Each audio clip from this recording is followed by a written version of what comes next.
국내에서 신상품을 구매할 때 제일 싸다는 거 알고 계신가요? 다들 잘 안 들어가는데요. 공부하기 위해서라도 자주 들락거려야 되고요. 그런 분들의 실행력에 더 업그레이드 시켜드릴 거니까요. 빨리 가실 수 있다고 장담합니다. 걱정하지 마세요. 마진을 극대화하려면 필요하죠. 여러 가지 문제를 최소화할 수 있습니다. 18만 9천 원짜리인데 그때 크림 리셀가가 150만 원 정도였어요. 물론 판매가 되긴 하지만 이 방식만으로는 매출이 제한적이에요. 제가 가장 중요하다고 생각하는 건 결국 정보예요. 그 정보를 사람마다 다 다르게 얻고 있잖아요. 정보의 격차, 그 불균형으로 인해서 마진의 크기가 결정된다고 생각을 해요. 궁금한 거 남겨주신 분들이 많아요. 와, 이걸 그냥 다 말씀드려도 되나 계속 고민되네요. 정품 소명을 어떻게 하는지, 팔리면 어떻게 처리해야 되는지도 알아야겠죠.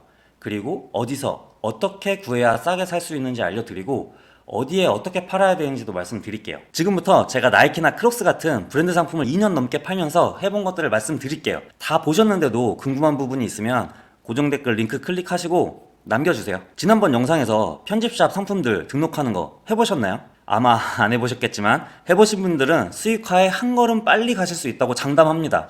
왜냐면 그런 분들의 실행력에 스킬까지 제가 한 번 더 업그레이드 시켜드릴 거니까요.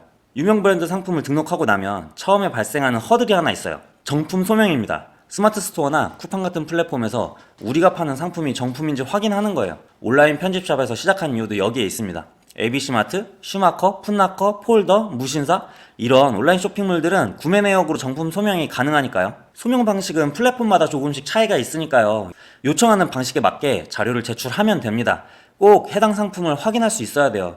백화점 매장에서 구매한 영수증에는 대부분 정확한 품번이 없어요. 그래서 추천드리지 않습니다. 이렇게 하나의 브랜드 소명이 완료될 때까지는 다음 상품을 등록하지 마세요. 그 브랜드 소명이 완료 안 된 상태로 상품을 계속 등록하면 계속 소명하라고 날라와요. 처음 시작하는 브랜드는 플랫폼이랑 판매자랑 서로 알아가는 시간이 조금 필요한 거예요. 이제 누가 주문하면 어쩌지? 이런 걱정되시죠? 대표적으로 두 가지 방법이 있어요. 첫 번째는 내가 상품을 받아서 확인하고 다시 고객에게 보내는 방법이 있고요. 두 번째는 해당 판매처에서 고객한테 직배송 보내는 방법이 있죠.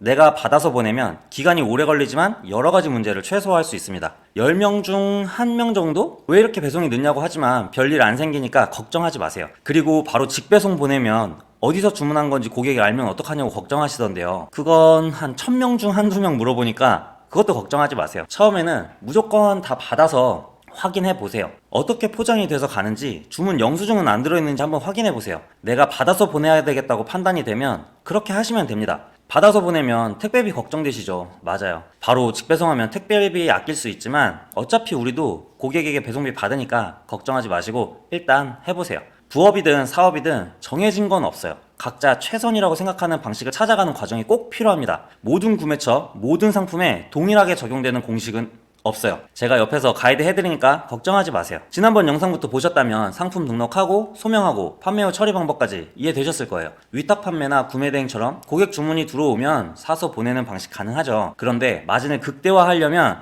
재고 사입이 필요하죠. 그 부분은 원하는 방식으로 선택해서 진행하면 됩니다. 이번엔 소싱에 대해서 더 알아볼게요. 우선 소싱의 기본은 어디일까요?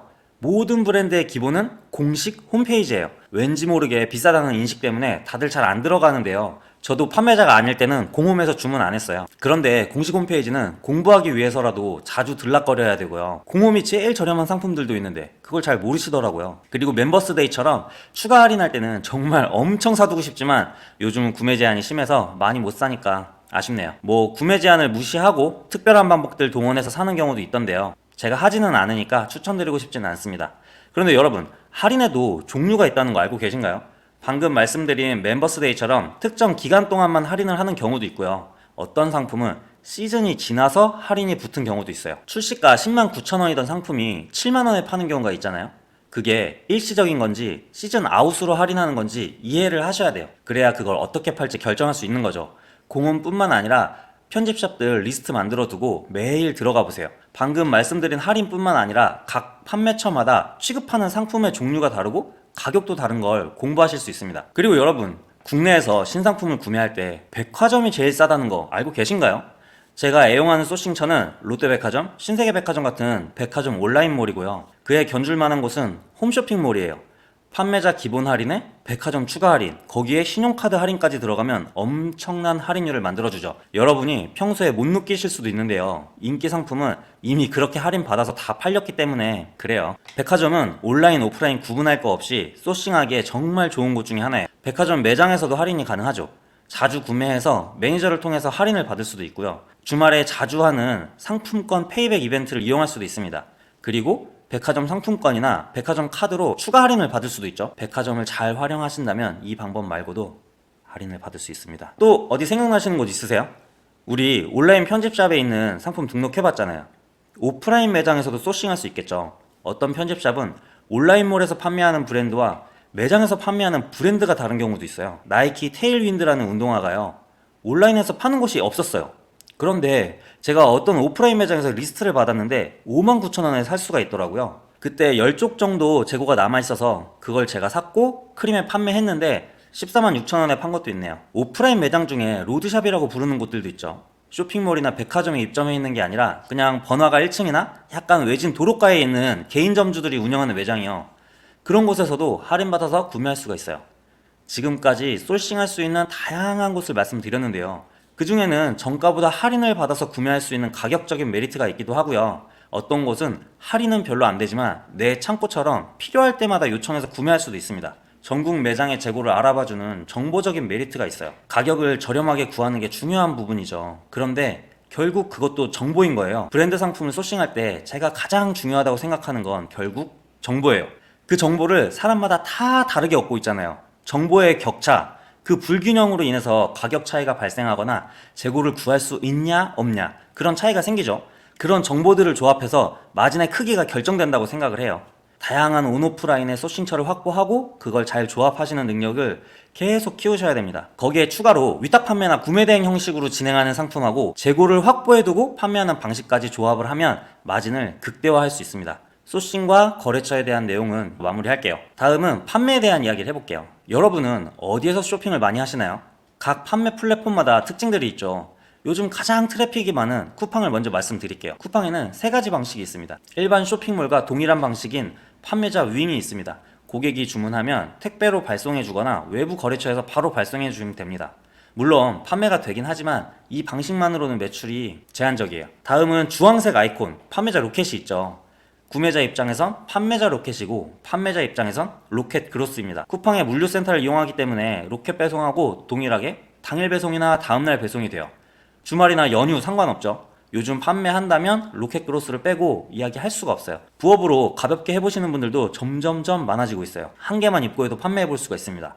아주 소량이라도 꼭 진행해보셔야 돼요. 어렵지 않아요. 처음 하는 거라 낯설고 어색한 거지 절대 어려운 게 아니니까 해보세요. 쿠팡 이용자 수가 3천만이 넘었어요. 30대부터 70대까지 온라인 쇼핑을 할 줄 알면 쿠팡을 안 쓰는 사람이 없을 정도예요.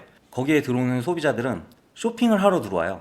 앱을 킨 이유가 물건을 사겠다는 거예요. 그런데 쿠팡에 들어오는 소비자들이 갖는 기본적인 기대가 있죠. 주문을 하면 오늘이나 내일 받는 빠른 배송을 기대해요. 판매자 로켓은 그걸 충족시켜 주잖아요. 그리고 우리는 쿠팡 물류센터에 상품만 잘 보내놓으면 신경 쓸 일이 별로 없어요. 주문 접수, 배송, 반품, CS 문의까지 쿠팡이 기본적인 건 다 해줍니다. 마지막으로 쿠팡 하면 떠오르는 파란색 아이콘 로켓 배송이 있죠. 이건 쿠팡의 물건을 발주해서 사입을 하고 판매하는 방식입니다. 수수료가 많이 비싸요. 저는 그 정도 마진을 확보할 수가 없어서 못해요. 제가 왜 쿠팡을 먼저 얘기했냐면요, 로켓 크로스가 매력적이기도 하고요, 쿠팡의 상품 노출 시스템이 초보자에게도 기회를 주기 때문이에요. 상품이 노출되는 순위가 사람마다 달라요. 이미 잘 팔리고 있는 상품들만 노출되는 게 아니라 새로 등록한 내 상품도 노출되는 때가 생긴다는 거죠. 밀어주는 날이 있어요. 처음 듣는 분들도 있겠지만 노출 순위가 고정되어 있지 않고 롤링 된다고 하죠.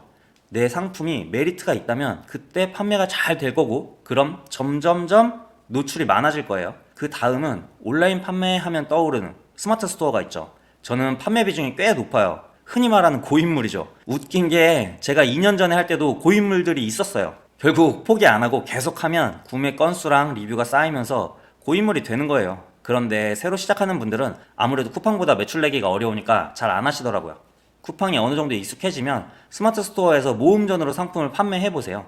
괜찮은 키워드 1페이지 상단에 올라가면 꾸준히 매출이 나오니까요. 저는 스마트 스토어도 추천드립니다. 그리고 쿠팡에만 올인하지 마시고 꼭 다양한 플랫폼도 시도해 보셨으면 좋겠어요. 상품에만 트렌드가 있는 게 아니에요. 판매 플랫폼도 트렌드라는 게 있어서 계속 변합니다.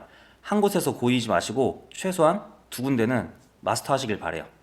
그리고 리셀 하면 떠오르는 대표적인 거래 플랫폼이 크림하고 솔드아웃이 있죠. 해외 버전인 스타렉스나 포이즌도 있습니다. 우선 크림을 말씀드리면 한정판 래플이나 드로우, 선착순 구매에 성공하면 이용하기 좋죠. 나이키 트래비스 스캇에 당첨된 적이 있었는데 말이죠. 18만 9천 원짜리인데 그때 크림 리셀가가 150만원 정도였어요. 그때는 당첨이 되고 나서 특정 시간까지 결제를 나중에 하는 방식이었는데 결제를 안 했더라고요. 갑자기 영상 찍기 싫어지네요. 이런 거 아니고 해외 소싱 방법이 있습니다. 요즘 일본 여행 가서 많이 사오시죠. 한국에서 인기는 많은데 재고가 없어서 비싼 제품들이요. 일본에서는 저렴하게 구해지는 경우가 많아요. 특히 엔저 현상 때문에 그 차이가 심한데요. 엔고가 되기 전까지는 해볼 만한 것 같습니다. 그리고 유럽이나 미국에서 구해서 파는 방법도 있습니다. 해외에서 들어오는 물건은 판매가 목적이면 사업자 통관을 하셔야 돼요.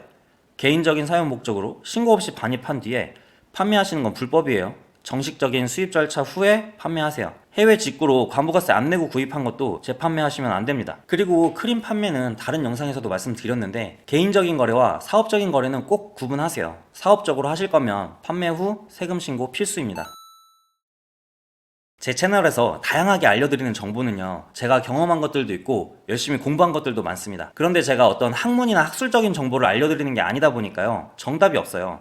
무슨 말씀 드리고 싶은 거냐면 사람과 사람이 하는 일이라는 게요, 정말 다양한 상황이 있을 수 있고 사람 간의 친밀함이나 생각이 다를 수 있잖아요. 정말 정해진 게 하나도 없어요. 되는 방향으로 생각하고 찾아보고 실행하면 되는 일들이 점점 많아지고요, 반대로 안 되는 이유 찾으면서 고민만 하면 될 일도 안 돼요. 안 되는 일만 생겨요. 저는 여러분이 제 영상을 보시고 어떻게 하면 될지 고민하면서 그 질문에 대한 답을 찾으셨으면 좋겠습니다.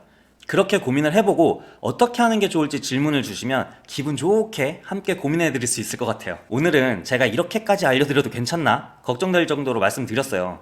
이 영상을 보고 어떤 분들은 와씨 바로 해야겠다 이렇게 생각이 들었을 거예요. 원래는 신청하신 분들께 자료를 만들어서 전달드리려고 했던 내용인데 텍스트로 전달드리면 이해가 어려우실 것 같더라고요. 그래서 이렇게 영상으로 만들게 됐습니다. 링크를 통해서 신청해주신 분들 정말 감사드리고요. 궁금하시거나 정보 필요하신 분들은 설명 더보기나 고정 댓글 링크에 남겨주세요.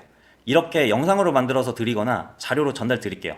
오늘 영상이 도움 되셨다면 구독, 좋아요, 알림 설정 부탁드립니다. 행복한 하루 되세요.